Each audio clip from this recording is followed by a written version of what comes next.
എല്ലാ ഐറ്റം ഉണ്ട് കേട്ടോ. ഉച്ചക്കത്തത് എന്താ സാധനം നോക്ക് അല്ലടാ. അടിപൊളി സാധനം, അടിപൊളി അരഞ്ഞാനാണ്, പണ്ടത്തെ അരഞ്ഞാനാണ്. നിങ്ങൾ ഉറങ്ങിയ കളിയൊന്നും അരഞ്ഞാൻ എടുക്കും.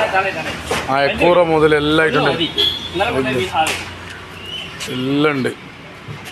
എല്ലാം ഇന്നലെ കൊണ്ടുപോയ മീൻ, ഇന്നലത്തെ മീനല്ല ഇത്, ഇന്ന് വേറെ അല്ല. എന്താ സാധനം പപ്പൻസിലെ ചോരയുള്ള സൈസ്, കേദറ്, പപ്പൻസ് എല്ലാ ഐറ്റം ഉണ്ട്. ചുടുക, പൊള്ളിക്കുക എല്ലാ ഐറ്റം ഉണ്ട്. കരിമീൻ എല്ലാം, കേദറ്, ഏട്ട, വലിയേട്ട, ചെറിയേട്ട, പൊന്നാരമീൻ, പൂമീൻ, അയക്കൂറ, ആവോലി, കൂന്തൽ, ചെമ്മീൻ, കരിമീൻ ഏതാ ഇല്ലാതെ വയ്ക്കും. കടുക, കണ്ണനയില, ചെറിയതുണ്ട്, വലിയതുണ്ട്, നല്ല മുള്ളനല്ലതാ. 10-30 കണ്ണ് നിറയും, പള്ളയും നിറയും. ഇവിടെ വന്നു കഴിഞ്ഞാൽ മനം നിറയും. മനം നിറയും. അതാണ് സാധനം, അതാണ് ബേപ്പൂർ ഫിഷ്. അതാണ് ബേപ്പൂർ ഫിഷ്.